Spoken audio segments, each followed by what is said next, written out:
m'appelle Chano Morad, j'ai 22 ans et j'habite à Menin. Je suis parti pendant 3 mois au Costa Rica. Enfin 3 mois, j'étais d'abord parti pour 2 mois, mais ça me plaisait tellement que j'ai décidé de rester 1 mois de plus. J'ai été faire du volontariat d'abord social, mais après je me suis très vite tourné vers des chantiers nature. On arrive là-bas, on doit suivre une base, mais on dévie très vite en discussion et tout. C'est génial parce que ça nous permet de nous exprimer et de pas forcément suivre vraiment des cours. C'est beaucoup plus libre et je trouve que c'est beaucoup mieux pour l'apprentissage. Enfin, on fait ça en s'amusant en fait, donc c'est super et l'école est géniale et les profs sont géniaux et je suis tombé amoureux de tout ça. Donc, L'école nous proposait des voyages dans le pays, donc en fait on passait par l'école pour acheter nos billets, ce qui faisait que on ne devait pas se déplacer jusqu'à la gare et tout. Je crois qu'on avait des réductions grâce à l'école et ça nous a permis de voyager un peu partout. J'ai été à Puerto Viejo, dans une autre ville dont je ne me rappelle plus du nom. J'ai même été jusqu'au Panama. Et tout ça grâce à l'école, ce que je n'aurais sûrement pas fait si l'école ne m'avait pas aidé. Donc l'école est vraiment géniale sur ce point-là.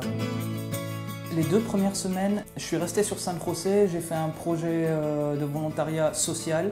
J'ai été dans une école pour m'occuper d'enfants abusés en fait. Et ensuite je suis parti dans un projet nature, cette fois à El Silencio, où en fait il faut s'occuper de singes. J'y suis resté 1 mois.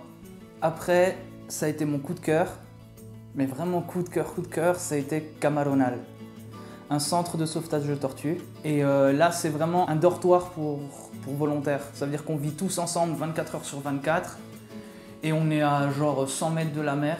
Le vrai travail, c'est la nuit, où en fait, on se relaie sur les plages pour aller récupérer les œufs de tortues pour qu'ils ne se fassent pas manger par les animaux.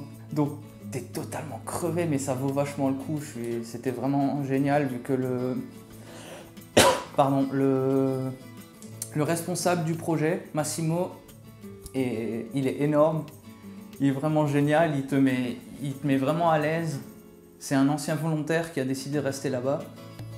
Et ouais, avec le manque de moyens et tout ça,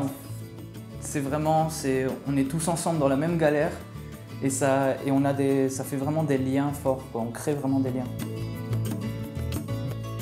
Ça m'a donné beaucoup plus de confiance en moi. Largement, parce qu'on est lâché à 20 000 km de chez soi. Même s'il y a toujours l'école derrière toi, t'es un peu tout seul, quoi. T'as pas tes parents, t'as pas tes amis, t'as pas ta famille, donc c'est un peu... Et t'es dans un pays où tu parles pas forcément la langue, donc c'est un peu démerde-toi comme tu peux. Et donc, ouais, confiance en soi. Et ça m'a permis aussi un peu de me rendre compte sur qui je pouvais compter et sur qui je ne pouvais pas compter ici en Belgique. Les personnes vraiment importantes et ouais, surtout de la confiance en soi et connaître les autres. Ah, il faut foncer, il faut y aller au Costa Rica, c'est un des plus beaux pays du monde. C'est vraiment un pays très ouvert, comme ils disent, c'est pura vida là. La vida es maravillosa. Entonces, para concluir todo, quería decir pura vida más y hasta luego.